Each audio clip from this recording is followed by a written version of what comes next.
Hey everyone, and welcome to another Living Radically video series. This video series is going to be on how we go about finding the best places to stay in cities and sharing with you the best places we found in past cities we visited. One of the most common problems we face after we've decided we want to go visit a place is where we're going to stay. We usually like to pick apartments, especially if we're going to stay for a week or longer, which we always try and do. It's much more economical, and you'll find that you'll experience the city much more natively than you would if you were staying in a hotel. So we're going to share with you over the next several weeks all the places that we've been to in the past 6 months to a year, where we stayed, how we found the apartment, and why we think it's the best place for you to stay there as well. And if we didn't like where we were going to stay, then we'll tell you where you should stay instead. So hope you enjoy this series. The first one we're going to get started with today is Buenos Aires. So let's get started. Okay, so let me show you where we stayed in Buenos Aires. First, I just brought up the Lonely Planet map here, and we're going to, if you watched my previous video, you know what I'm doing here, but we're going to enable shopping, restaurants, and entertainment here. So you can see exactly what is in the area that I'm going to be talking about.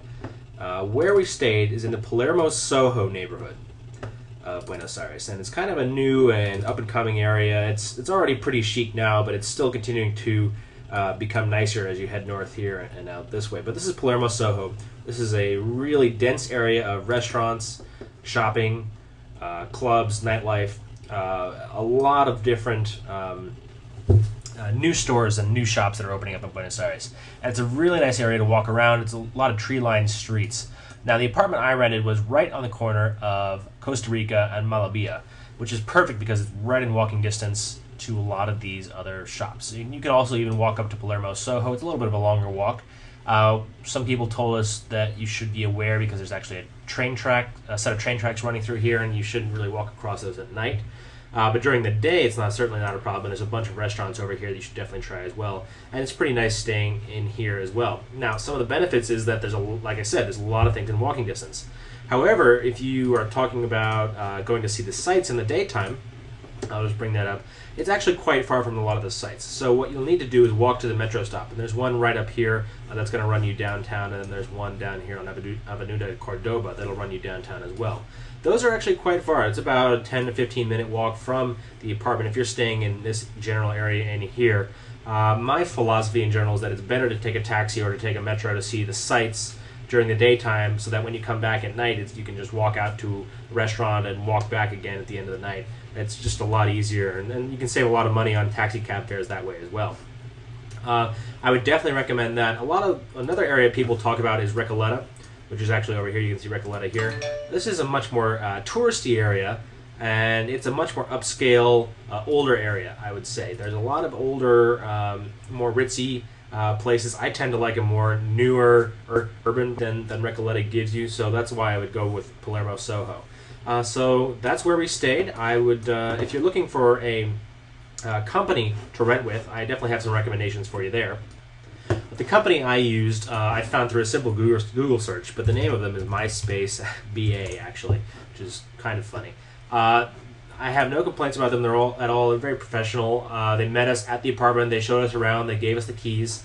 And you can see it's pretty easy to search the site. There's a lot of luxury apartments that you can spend, obviously up to $1,500 a week. I went much cheaper for less than $500 a week. I still got a fantastic apartment right in the center of Palermo Soho. So you really don't need to spend that much money to get a really classy apartment here, especially if you're only staying for a week. We were there for a week, so we didn't need something that was too huge. But there's plenty of other companies out there to rent from. If you just want to search Google for Buenos Aires apartments, you can see there's going to be a lot of companies here offering those services. Most of them are reputable. My only advice would be to say, if you find a company and you want to check if they're legitimate, just search for the company name and then add scam onto the end of it, just to make sure. A lot of people post about scams if they've ever experienced one. I haven't heard of any horror stories, and I certainly didn't come across any in my research. So, in summary, definitely recommend staying in the Palermo Soho neighborhood. A lot of restaurants, very young feel, urban vibe. A lot of fun to be there. If your apartment is on street level or close to the street, you could be woken up late at night. Buenos Aires, porteños as they're called, people from Buenos Aires love to party late at night and certainly past my bedtime. So that would be one thing to watch out for. But in general, love the area and give it high marks. So that's our recommendation for Buenos Aires. Next week we'll take a look at Santiago de Chile. Hope you enjoyed it, and